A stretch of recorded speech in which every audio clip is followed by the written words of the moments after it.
주님께서 여러분과 함께 또한 사제의 영과 함께 루카가 전한 거룩한 복음입니다. 주님 영광 받으소서. 티베리우스 황제의 치세 제15년 본시오 빌라도가 유다 총독으로 헤로데가 갈릴레아의 영주로 그의 동생 필리포스가 이투레아와 트라코니티스 지방의 영주로 리사니아스가 아빌레네의 영주로 있을 때, 또 한나스와 카야파가 대사제로 있을 때 하느님의 말씀이 광야에 있는 지카랴의 아들 요한에게 내렸다. 그리하여 요한은 요르단 부근의 모든 지방을 다니며 죄의 용서를 위한 회개의 세례를 선포하였다. 이는 이사야 예언자가 선포한 말씀의 책에 기록된 그대로이다. 광야에서 외치는 이의 소리, 너희는 주님의 길을 마련하여라. 그분의 길을 곧게 내어라. 골짜기는 모두 메워지고 산과 언덕은 모두 낮아져라. 구분되는 고다지고 거친 길은 평탄하게 되어라. 그리하여 모든 사람이 하느님의 구원을 보리라. 주님의 말씀입니다. 그리스도님 참여합니다.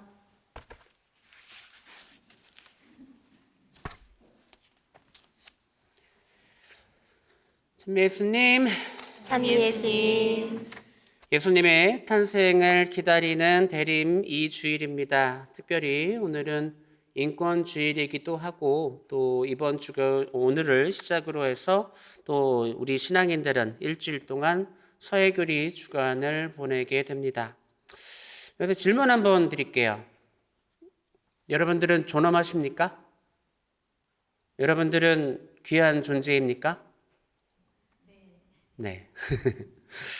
당연히 우리는 모두 존엄하고 귀한 존재입니다. 하느님께서 우리를 그렇게 만드셨기 때문이죠. 당신의 모습을 닮게 만드셨다라고 하는 이유 하나만으로 우리는 충분히 존중받을 가치가 있다라고 하는 그런 이야기입니다. 자, 그러면 오늘 인권주일과 사회교리 주간을 맞이해서 우리는 존엄한 존재이기 때문에 그러한 메시지를 한번 옆에 계신 분들하고 한번 나눠보도록 하겠습니다. 오늘 미사에 참석하신 옆에 계신 분들 또 뒤에 앞에 계신 분들하고 인사를 3번 정도 이렇게 나누실 거예요. 또 오늘의 인사는 어떻게 하느냐? 당신은 존엄한 존재입니다 라고 하는 인사말로 주변에 계신 분들하고 한번 메시지를 전달해 보도록 하겠습니다. 한번 해볼까요? 시작. 당신은 존엄한 존재입니다. 당신은 존엄한 존재입니다. 당신은 존엄한 존재입니다. 존엄하신 여러분들이 세상 안에서 하나님의 백성으로 또 주님의 제자로 열심히 살아갈 수 있는 그런 거룩한 신앙인 되시기를 먼저 주님의 이름으로 기도합니다. 우리가 사는 세상에서 인간 모두가 존엄하게 모든 사람들이 존엄한 대우를 받으면 정말 행복하게 살 수 있다라고 한다면 얼마나 좋겠냐마는 안타깝게도 인간의 존엄함이 파괴되고 지켜지지 못하는 일들이 너무나도 많이 일어나고 있습니다. 크게는 러시아와 우크라이나 전쟁으로 수많은 사람들의 목숨이 지켜지지 못하고 있죠. 또 이스라엘에서 벌어지고 있는 전쟁 역시 마찬가지입니다. 그런 큰 전쟁들 말고도 뉴스에 나오지는 않지만 우리가 모르고 있는 그런 수많은 전쟁들 때문에 목숨을 잃는 그런 경우들이 너무나 많이 벌어지고 있다라고 하는 이야기입니다. 시선을 우리나라로 돌려보면 올여름 굉장히 많이 더웠잖아요. 그죠? 엄청 더웠어요. 여러분들 에어컨 잘 틀고 지내셨습니까? 네, 그래도 우리는 에어컨을 틀 수 있는 행복함이 있죠. 그런데 그 무더위 속에서도 에어컨을 틀지 못하고 선풍기 하나로 버텨야만 했던 수많은 사회적 약자들이 우리 주변에 틀림없이 살고 있다라고 하는 것입니다.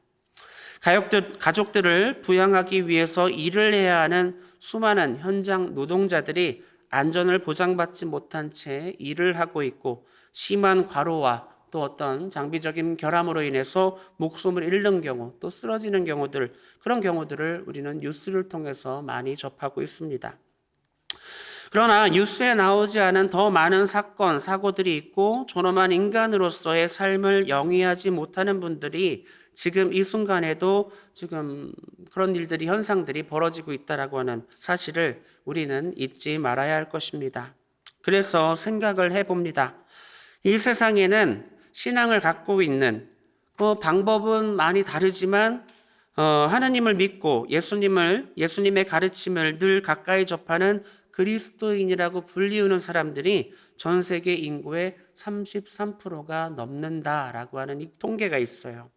대한민국의 경우에도 30%에 가까운 인구가 그리스도교 신앙을 갖고 있습니다. 그러면은 주님께서는 우리에게 평화를 주러 오셨고 그런 가르침을 우리에게 주셨는데, 이런 좋은 신앙을 갖고 세상에서 살아가는 사람들이 그렇게 많음에도 불구하고 세계 인구의 3분의 1을 우리 그리스도인이 차지하고 있음에도 불구하고 왜 아직도 이 세상엔 폭력이 난무하고 있느냐? 인간의 존엄함을 인간이 파괴하고 지켜주지 못하는 일들이 벌어지고 있는가? 이것에 대한 질문과 답을 생각해 보는 것이 오늘 인권주일과 서해교리 주간에 우리가 해야 할 일이 아닌가 생각해 봅니다. 우리는 예수님께서 이 땅에 왜 오셨고 또 오신 후에 누구를 만나시고 또 누구를 위로하시고 또 어떤 가르침을 주셨는지 우리는 잘 알고 있습니다. 인간의 죄사함과 구원을 위해서 이 땅에 오셨고 당시 사람들에게 배척받던 가난하고 아프고 소외받던 이들에게 먼저 다가가셔서 그들을 만나시고 위로하시고 치유하시고 이웃을 내 몸같이 사랑하라 라고 하는 가르침을 다시 새겨주신 예수님을 우리는 알고 있습니다. 그리고 승천하시면서 우리에게 사명을 남겨주셨죠. 내가 너희에게 명령한 모든 것을 가르쳐 지키게 하여라. 제가 올해 한 해 구반장 교육을 이렇게 진행을 하면서 시노달리타스에 대한 교육을 이렇게 준비하면서 교재를 이렇게 보게 됐어요. 처음에 이제 교재를 막 보는데 교황님 회칙 복음의 기쁨 내용하고 그 흐름이 너무나 비슷한 거예요. 그래서 복음의 기쁨을 처음부터 다시 공부하면서 생각한 질문, 그리고 결론을 낸 질문이 있습니다. 질문을 한번 던져볼게요. 여러분들은 신앙생활을 어디서 하십니까? 여러분들은 신앙생활 어디서 하세요? 교회 안에서 하시나요? 이 질문에 우리가 답을 할 수 있어야 되는 거예요. 뭐냐면 이 질문에 대한 답이 내가 갖는 신앙의 가치 그리고 우리가 해야 할 사명을 정확하게 진단한다라고 저는 생각합니다. 인권주일이라고 해서 사회교리 주간이라고 해서 또 1년에 한 번 스쳐 지나가는 별개의 주간이 아니라 인권과 사회교리는 우리 신앙의 목적이 된다라고 하는 거예요. 그래서 우리가 생각할 때 나의 신앙생활은 어디서 하느냐? 바로 교회 밖에서 해야 된다라고 하는 거예요. 신앙생활은 교회 밖에서 하는 거예요. 우리가 미사 끝에 어떻게 해요? 미사가 끝났으니 가서 복음을 전합시다. 복음을 전하는 건 어디서 해야 되는 거예요? 교회 밖에서 해야 되는 것이죠. 그런데 우리는 생각을 살아가면서 내가 살아가는 나의 삶의 자리에서 만나는 사람들에게 내 신앙을 증거하는 것, 그것이 복음화잖아요. 그죠? 그런데 그런 복음화의 사명을 실천하면서 벽에 부딪힐 때가 있어요. 때로는 상처받기도 하고 또 상처 주기도 하고 어느 순간에는 보람도 느끼기도 하고 내가 신앙을 증거하는 순간 성령께서 나와 함께 하셨구나라고 하는 그 체험을 하면서 은혜가 충만해지기도 하죠. 그리고 성당에 모여요. 교회에 모입니다. 마치 파견받은 제자들이 예수님께 돌아와서 자신들의 경험했던 것들을 보고하려고 할 때 했던 것처럼 제자의 입장에서 생각해 보세요. 예수님께서 그들에게 권한을 주시고 마귀를 쫓아내는 권한을 주셨고 아픈 사람들을 치유해 주시는 권한을 주셨고 파견을 했죠. 그들은 어떻게 했어요? 현장에서 예수님의 이름으로 일어나십시오 했더니 앉은 사람이 막 일어나요. 마귀야 물러가라 했더니 마귀들이 쫓아내주고 막 그래요. 그러면은 제자의 입장에서 어땠겠어요? 그 안에서 충만히 경험했던 그 은혜로움, 그것을 빨리 스승님께 와서 보고하고 싶었겠죠. 스승님, 제가 이러한 일이 있었습니다 라고 보고하는데 예수님께서는 그들에게 어떻게 하셨죠? 너희는 잠시 외딴 곳에 가서 좀 쉬어라 라고 이렇게 말씀하셨어요.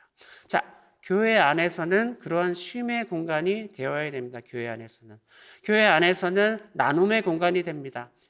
제자들이 나눴겠죠. 내가 이런 일이 있었는데 이거 너무나 기뻤어, 너무나 행복했어 라고 하는 그런 말들을 서로 나누었겠죠. 그것이 바로 친교다라고 하는 것입니다. 친교가 그 순간에 이루어지는 것이죠. 그래서 교회 안에서는 이 친교가 굉장히 중요하다는 이야기입니다.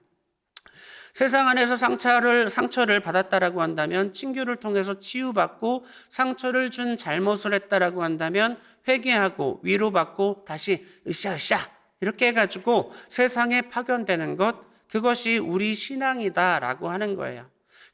그런데 그것을 잃어버리고 내 신앙이 미사 안에서만 끝나고, 성당에 와서 기도하는 것으로만 끝나고, 성당 안에서만 봉사하는 것으로 끝나버리면 우리의 신앙은 반쪽짜리 신앙이 된다라고 하는 거예요.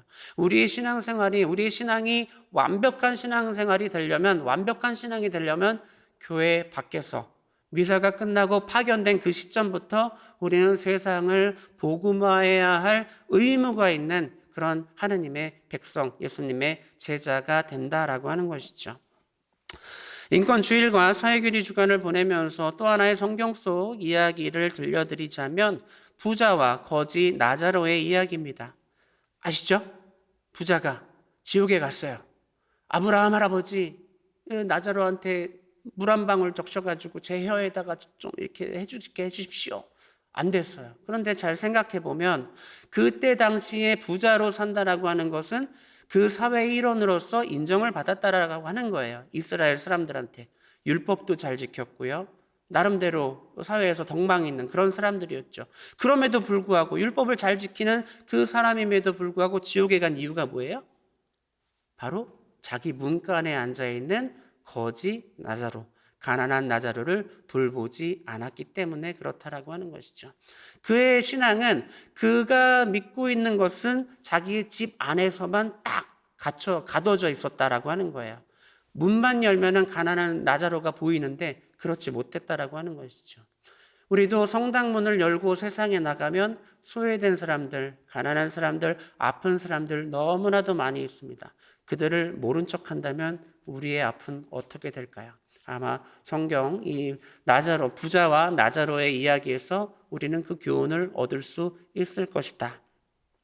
또 착한 사마리아 비유 말씀 속에서 강도 만난 사람에게 이웃이 되어주는 것, 그에게 다가가 치유해주고 보호자가 되어주는 것, 그것이 우리가 해야 할 일이죠. 그 교훈을 얻을 수 있습니다. 그런데 조금 더 나아가 보면, 그것만으로도 굉장히 훌륭한 일이지만 조금 더 들어가 보면 강도가 없는 세상을 만들면 어떨까? 그 강도는 왜 강도짓을 하면서 살 수밖에 없었을까?